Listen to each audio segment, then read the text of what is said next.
All right, so to start our folk art farms, we are going to begin by drawing the horizon, the ground line, across the middle of our papers. So, using our large Sharpie, we want to try to make sure when we're drawing, we're using the flat edge. If you turn it the wrong way and you use just the little corner, it's not going to work as well. And I'll show you the difference here. So, this is me using the flat edge, and notice I get a thick line. If I have it turned the wrong way, I get a thinner line with the corner. So try to make sure you're making those thick lines with your Sharpie. Now, after I add that line, I'm going to draw the field lines here below it.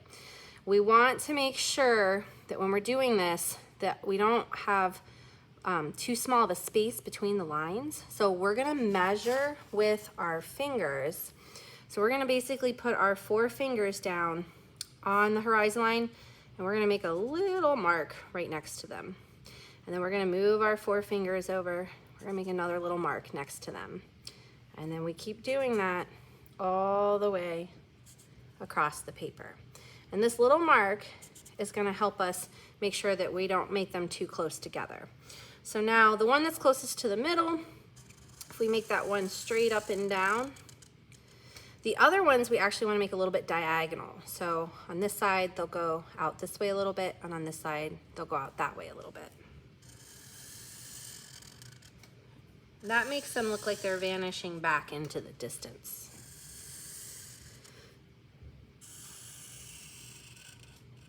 All right, so that was step number 2. Now in step number 3, you can decide if you want it to be a farm area with, it could be a house maybe, or a barn. We're gonna use a stencil for this. It's just a square stencil. We're gonna put it where we want it. So you can put it off to the sides. You can put it right here in the middle. That's your choice. And then you wanna make sure you line it up so it's touching the ground. So if you want it to be a little shorter, you can bring it below so that it's a little shorter so you have more room. If you made your horizon line too high up, you can bring it down a little bit so that it doesn't stick so far up. But once you do that, you're gonna hold it, and then you're gonna start at the ground line, the horizon, and you're gonna go up the sides. And make sure you hold it while you do this. And you're gonna go across the top. Now, there's a little mark here, and this is gonna help us with the roof. So we want the point of the roof to be in the middle. So this is the middle. So I'm gonna make a little dot right up there. And that little dot is going to be the point to my roof. So then I'm going to connect that to the corners of the square or rectangle that I drew to make that roof shape. So we have a square, rectangle here, and we have a triangle above it.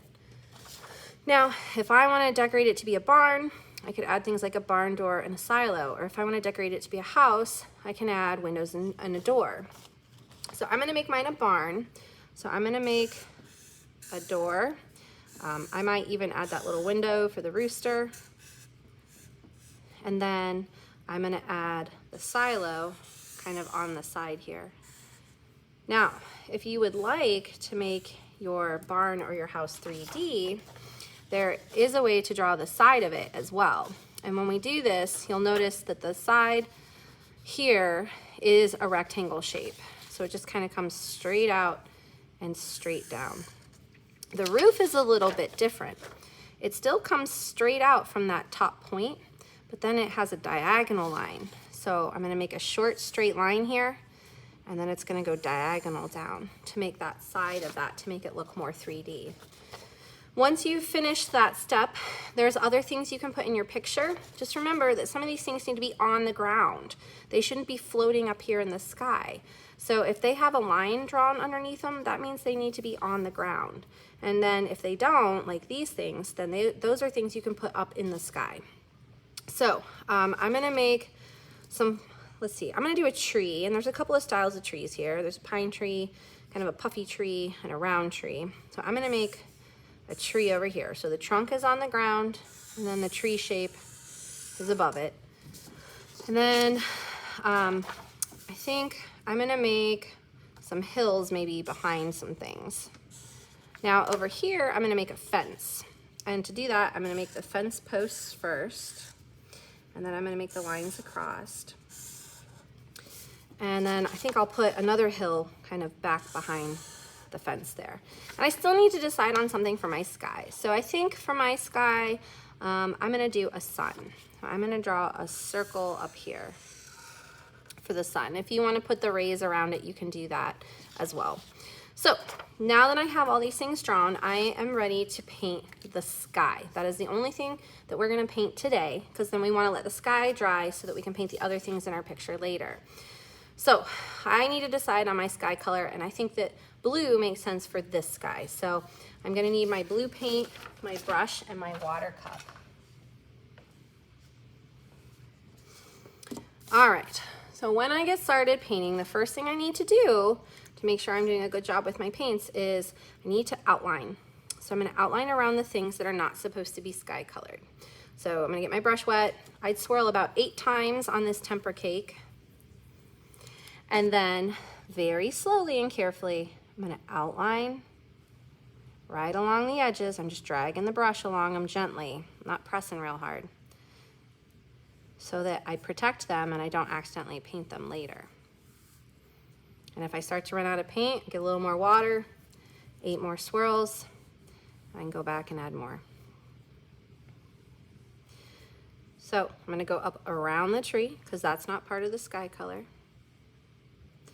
And then back down the other side of the tree. Running out of paint, so I'm gonna add a little bit more.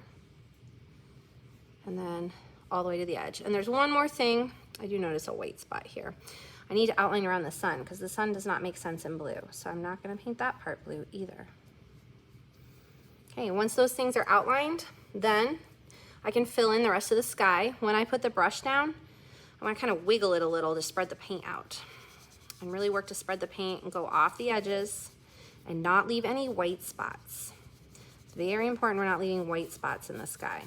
So at the very end, we're gonna do a white spot check. Make sure we didn't leave any.